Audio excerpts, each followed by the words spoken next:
when Tom Cruise blasted down that runway on a Kawasaki GPZ900R in Top Gun. He wasn't just riding any motorcycle, he was piloting a machine with secrets as fascinating as the film itself.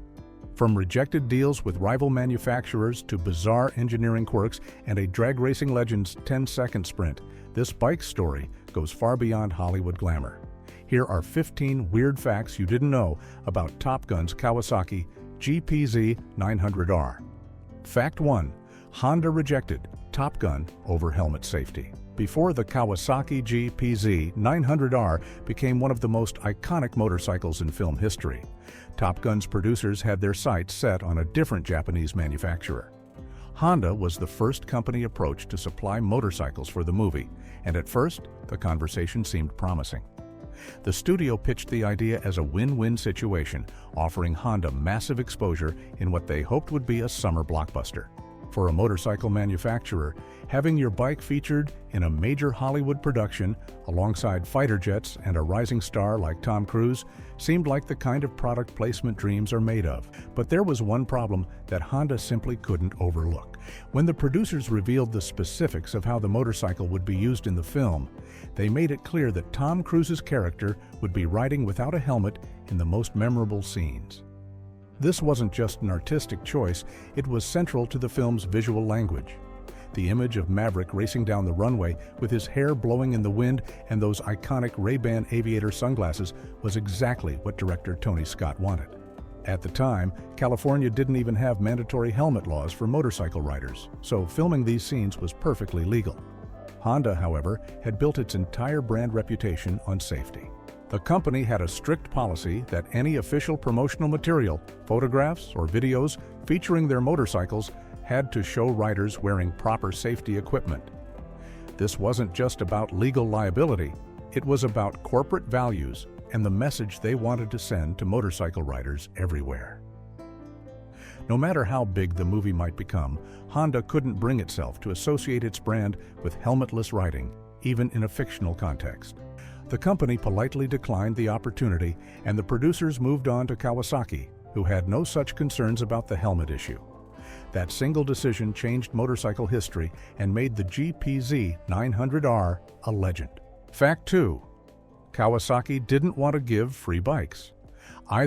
When Top Gun producers came calling in 1985, they expected Kawasaki to jump at the chance for free publicity in what would become one of the biggest movies of the decade. But Mike Vaughan, Kawasaki's director of marketing at the time, had a very different reaction.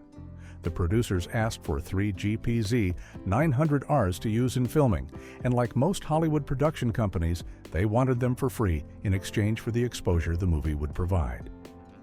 Vaughan flatly refused because Kawasaki had been burned too many times by production companies that either didn't return bikes or returned them in terrible condition after filming wrapped. Vaughan told the producers they would need to purchase the motorcycles at dealer net cost, which is the price dealerships pay before marking them up for retail customers.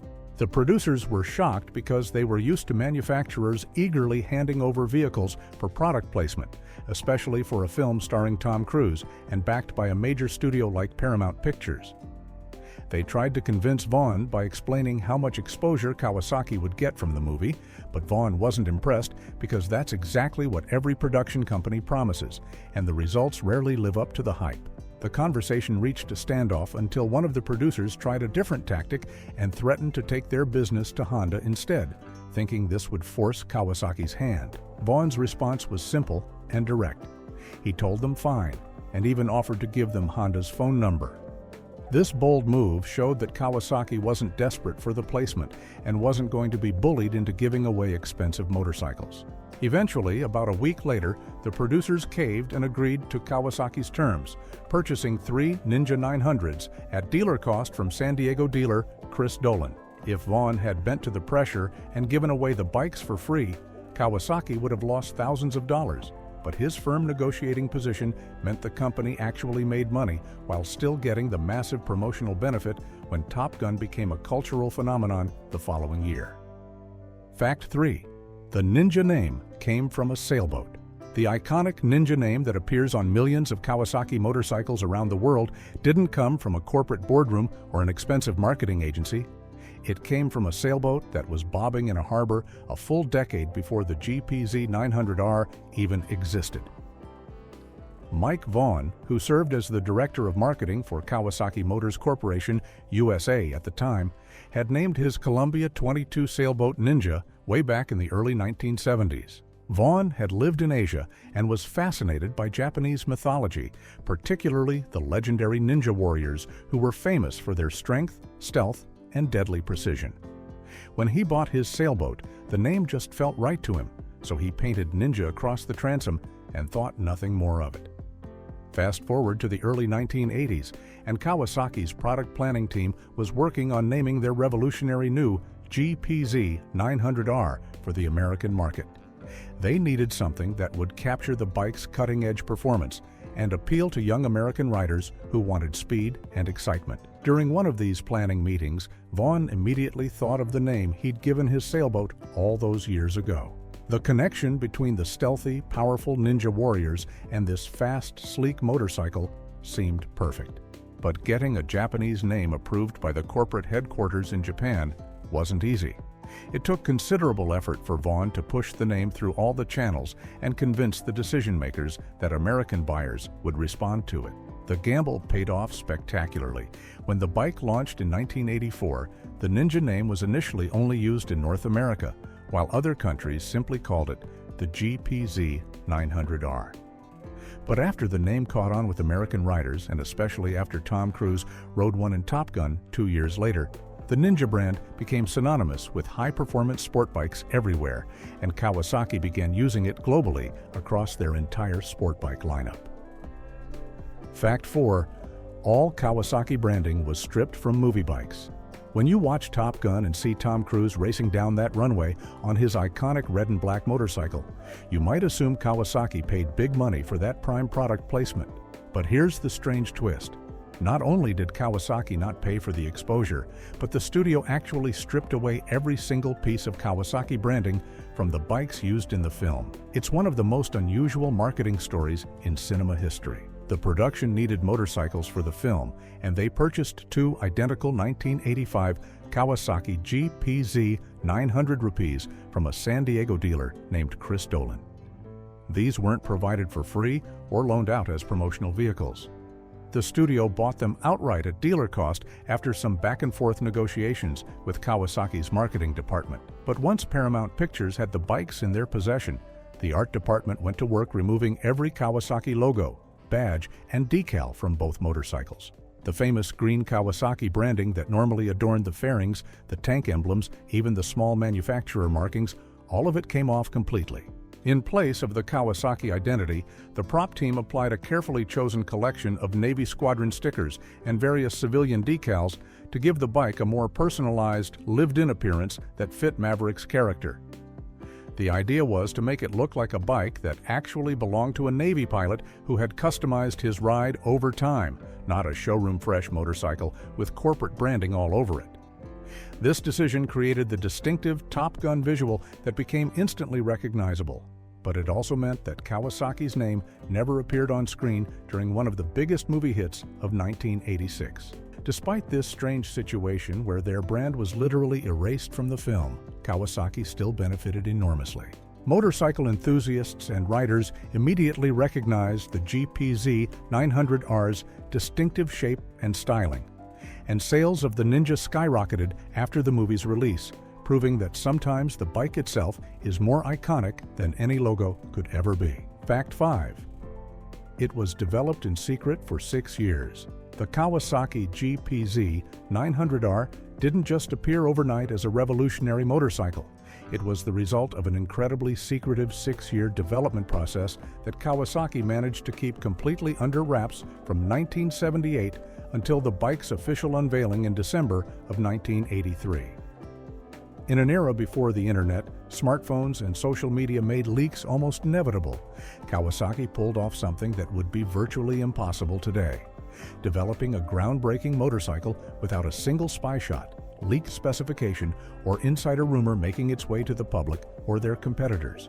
The secrecy wasn't just corporate paranoia. Kawasaki had legitimate reasons to keep everything hidden. The GPZ900R represented such a massive leap forward in motorcycle technology that the company feared rival manufacturers would steal their innovations if word got out too early. They were planning to introduce the world's first 16-valve, liquid-cooled, inline four-cylinder motorcycle engine, along with a radical new frame design that used the engine as a structural member. These weren't minor improvements, they were game-changing technologies that would define sport bikes for decades to come. During those 6 years, Kawasaki engineers worked behind closed doors, testing multiple engine layouts and configurations before finally settling on the 908 cubic centimeter inline-four design. The development team tried various approaches to meet their incredibly high-performance standards, all while ensuring that absolutely nothing leaked to the motorcycle press or competing manufacturers. At the time, with no internet forums, no digital photography that could be instantly shared, and no social media platforms where employees might accidentally reveal details, Kawasaki could actually maintain operational security in a way that modern manufacturers can only dream about. When the GPZ900R finally debuted at its press launch in Monterey, California, the motorcycle world was completely blindsided by what Kawasaki had created, which was exactly what the company had hoped for after 6 years of secret development work. Fact 6. A legendary drag racer proved its speed. When Kawasaki wanted to prove just how fast their new GPZ900R really was, they didn't trust the job to just any rider. They called in Pee Wee Gleason, a legendary drag racing specialist who stood just 5 feet 2 inches tall, but had a reputation for extracting every last bit of performance from any motorcycle he rode. In the world of drag racing during the 1980s, if you wanted to know the true potential of a production bike, Pee Wee Gleason was the man manufacturers hired to find out. At Carlsbad Raceway in California, Gleason climbed aboard a stock GPZ900R and proceeded to run the quarter mile in an absolutely blistering 10.55 seconds.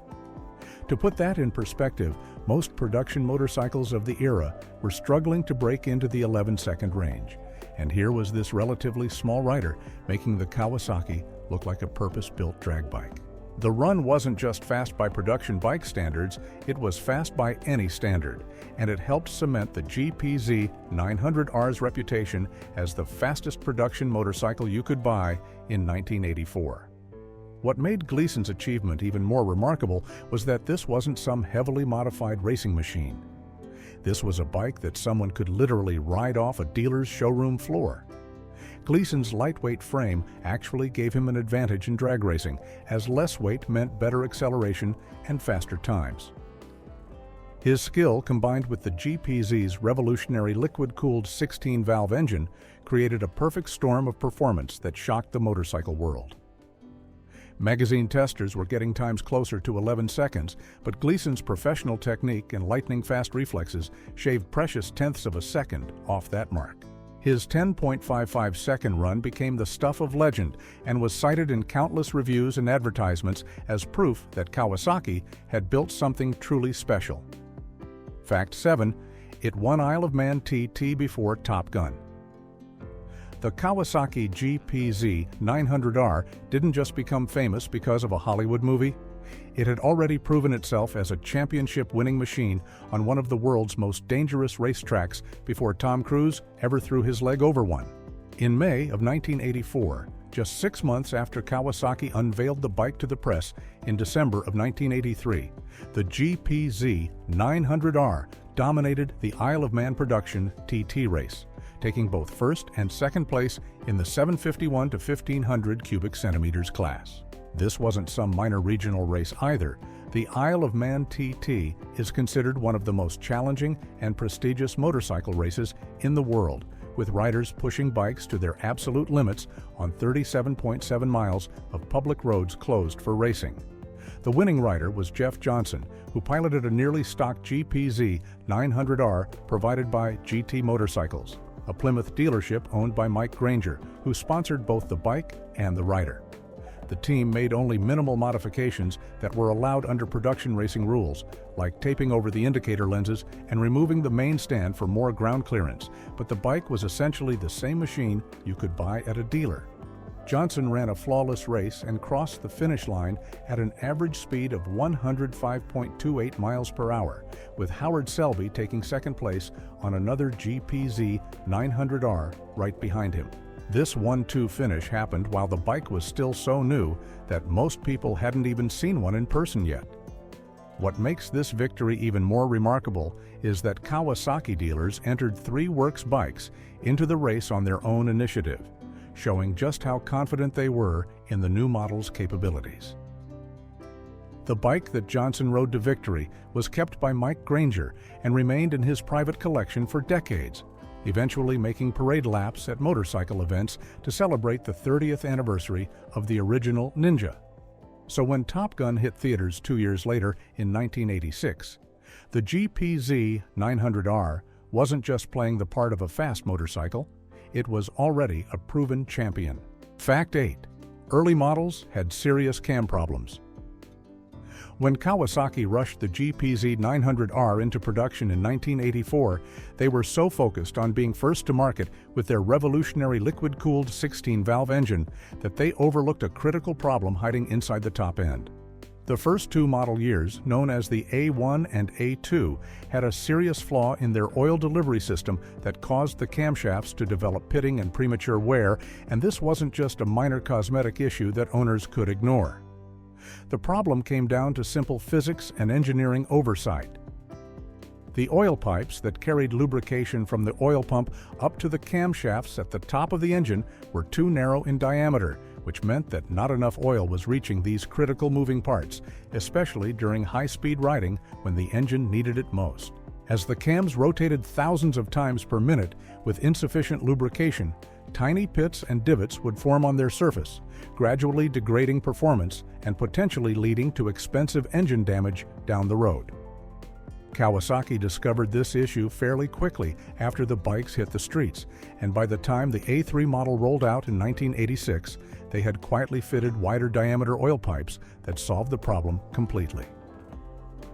The A3 and all subsequent models had no issues with cam pitting, and the fix was straightforward enough that it could have been applied to earlier bikes without much difficulty. Here's the really strange part, though.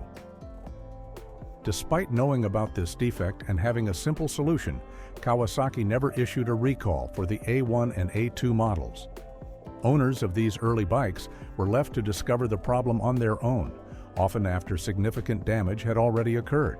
Today, when you're shopping for a vintage GPZ900R, sellers and enthusiasts will specifically ask whether an A1 or A2 model has had the upgraded oil pipes installed, because if it hasn't, you're essentially riding around with a ticking time bomb in your top end. Some owners retrofitted the newer pipes themselves, but many early bikes still have the original narrow pipes and are just waiting to develop that telltale cam wear. Fact 9. It outlived 2 of its successors. Most motorcycles get replaced by newer, faster models and quietly fade into history. But the Kawasaki GPZ900R did something almost unheard of in the motorcycle world. It refused to die.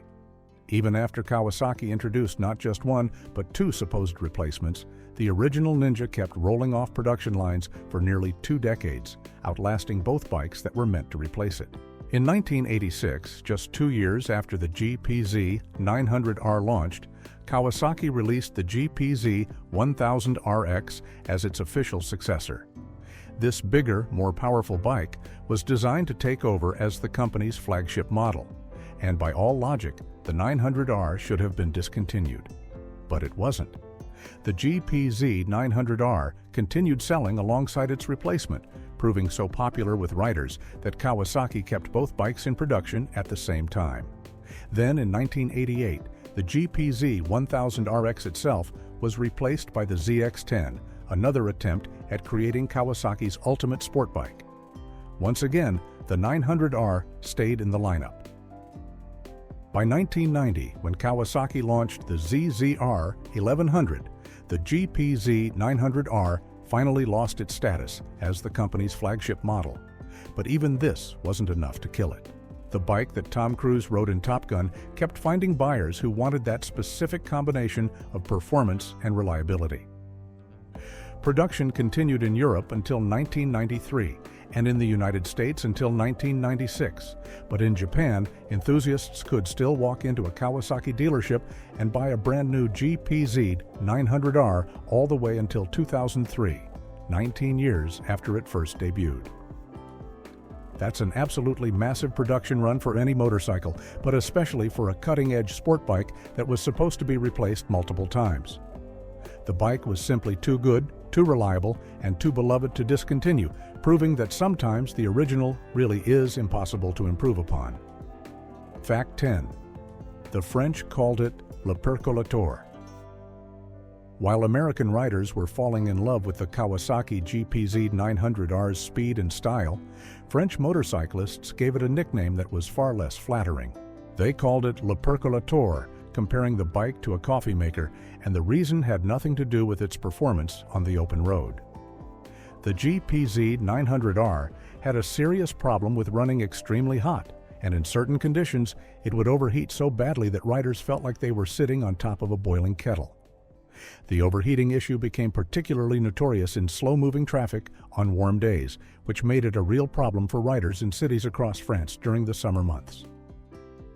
The bike's revolutionary liquid-cooled engine, which was supposed to keep temperatures under control better than the old air-cooled designs, ironically became the source of constant frustration.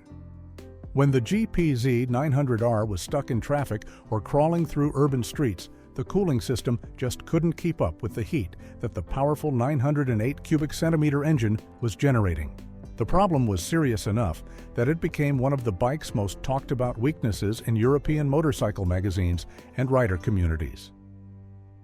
Some owners reported that the bike would get so hot that it became uncomfortable to ride, with heat radiating up through the seat and tank. The cooling fans would work overtime trying to bring the temperature down, but in stop-and-go traffic, the airflow through the radiator was minimal, making the problem even worse. French riders, known for their direct and often humorous observations, captured this perfectly with the Le Percolator nickname, which spread throughout the European riding community and became one of the lasting quirks associated with the early GPZ 900R models. Fact 11. It used the engine as the frame. When Kawasaki's engineers were designing the GPZ 900R, they made a decision that would change motorcycle design forever. And it all came down to removing parts that most people thought were absolutely essential. Traditional motorcycles at the time relied on frame tubes running down from the steering head to support the entire structure, but Kawasaki's testing revealed something surprising about these down tubes. After extensive analysis, the engineers discovered that these tubes were carrying virtually no weight at all, which meant they were basically dead weight, adding unnecessary bulk to the bike without contributing anything meaningful to its strength or handling. So Kawasaki took a radical approach and simply eliminated the down tubes entirely, instead using the compact 908 cubic centimeter engine block itself as what's called a stressed member. This meant the engine wasn't just bolted into a frame anymore, it actually became part of the frame's structure, handling loads and stresses that would normally be absorbed by traditional frame tubes. The result was a motorcycle that was lighter, more rigid, and had a lower center of gravity because the engine could be mounted in a lower position without those bulky tubes in the way. At the time this was announced in 1984, the motorcycle press and industry insiders were shocked because it went against decades of conventional thinking about how bikes should be built. Some manufacturers had experimented with similar concepts as early as the beginning of the 20th century, like Harley-Davidson with their Model W, but it had never been widely adopted, and certainly not on a high-performance sport bike. The GPZ 900R proved the concept worked brilliantly, delivering handling that felt more like a nimble middleweight than a heavy superbike, and within a few years, every major manufacturer was copying this approach. Today, using the engine as a stressed member is completely standard on modern sport bikes, but back then, it was considered a genuinely weird and risky move that paid off spectacularly. Fact 12. The A1 model had frame cracking issues. When Kawasaki unleashed the original KZ900 in 1973, they thought they had built the ultimate superbike. But buried beneath all the excitement and record-breaking performance was a serious structural problem that wouldn't reveal itself until riders started putting real miles on their machines. The very first A1 model had a critical weakness in the frame that would literally crack apart under stress, right at the top shock mount location where the rear suspension connected to the frame. This wasn't just a minor issue affecting a handful of bikes. The top shock mount is one of the most stressed points on any motorcycle frame because it has to absorb all the force from bumps, jumps, and hard riding that gets transmitted through the rear suspension. Every time a rider hit a pothole or landed after going over a railroad crossing, that shock mount took a beating. The original A1 frame simply wasn't strong enough to handle these forces over time, and owners started reporting cracks appearing in this exact spot after just a few thousand miles of normal riding. Kawasaki quickly realized they had a major problem on their hands. A cracked frame isn't something you can ignore or patch up with a simple fix. It's a fundamental safety issue that could lead to catastrophic failure if the frame broke completely while someone was riding at high speed. The company had to act fast to protect riders and preserve the reputation of their flagship motorcycle. By the time the A2 model rolled out, Kawasaki had completely redesigned the frame at the shock mount location, reinforcing it to handle the stress that the original design couldn't manage. This redesigned frame became standard on the A2 and every single KZ900 model that followed, making the A1 the only year with this particular weakness. Today, original A1 models with uncracked frames are actually quite rare, and collectors specifically look for signs of frame damage or repair when evaluating these first-year bikes. Fact 13. Triumph used it as their blueprint. When Triumph motorcycles rose from the ashes in the early 1990s, the company faced a monumental challenge. How do you rebuild a legendary British brand that had been defunct for years and make it competitive in a market dominated by Japanese manufacturers?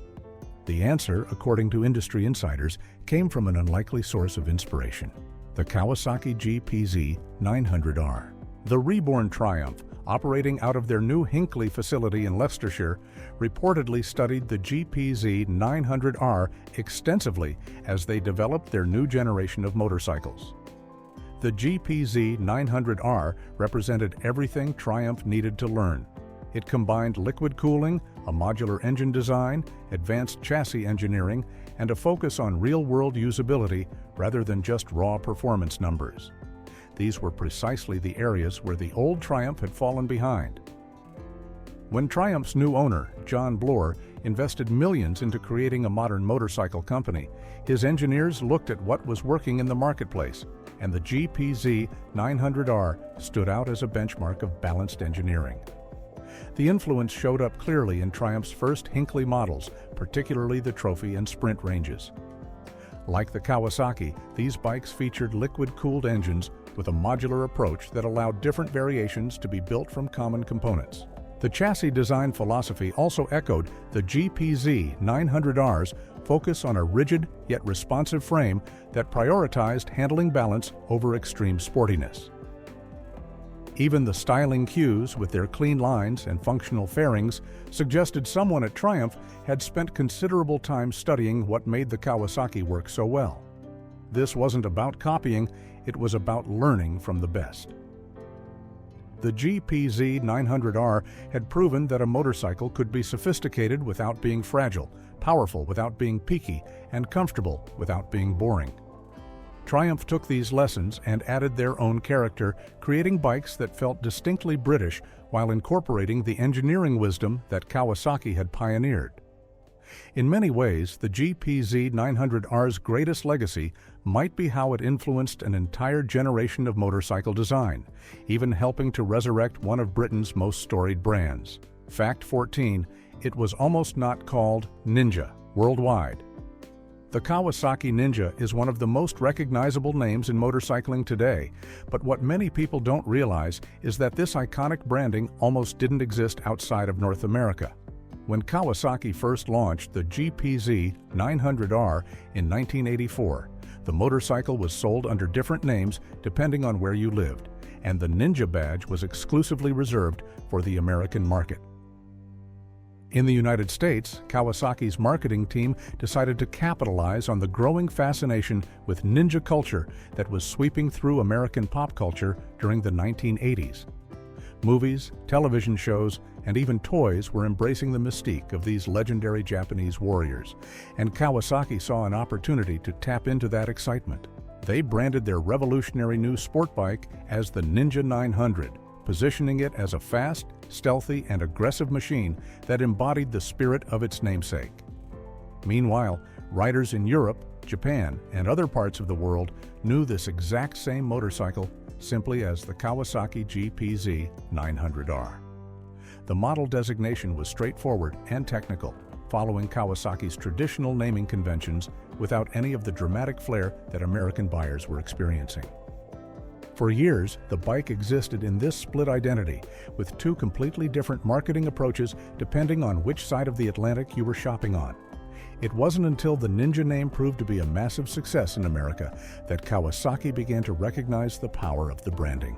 The name resonated with riders in a way that a simple alphanumeric designation never could, creating an emotional connection and a sense of identity that went beyond just the motorcycle's technical specifications. As sales numbers demonstrated the effectiveness of this approach, Kawasaki gradually expanded the Ninja branding to international markets, eventually making it the global standard for their sport bike lineup. Today, the Ninja name is so deeply associated with Kawasaki's performance motorcycles that it's hard to imagine them being called anything else.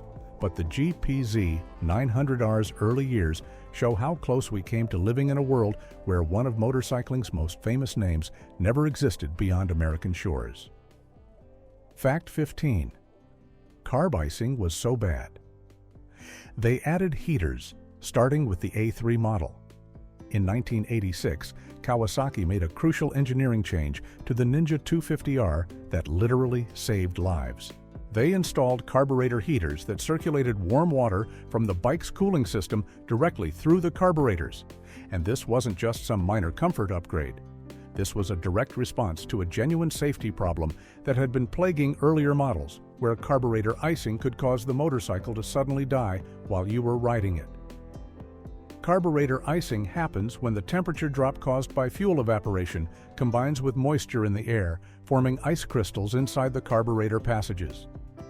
On the Ninja 250R, this was especially problematic because the bike's small displacement engine and twin-carb setup created the perfect conditions for ice formation. Riders would be cruising along normally when their bike would unexpectedly lose power or stall completely, which is obviously terrifying when you're in traffic or navigating a turn at speed.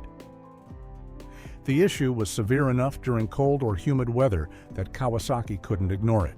Unlike larger displacement bikes that generated more engine heat, the 250R's smaller engine didn't produce enough warmth to naturally prevent ice buildup in the carburetors. So Kawasaki's solution was elegantly simple. They tapped into the engine's existing cooling system and routed heated coolant through specially designed passages around the carburetors. This kept the carbs just warm enough to prevent ice formation without affecting the fuel mixture or engine performance. This modification became standard equipment on all subsequent models, and riders immediately noticed the difference. The A3 and later versions could be ridden confidently in cold morning commutes or damp conditions without the constant fear of sudden engine failure. It's one of those under-the-radar engineering improvements that most people never think about, but it fundamentally changed the bike's reliability and safety profile.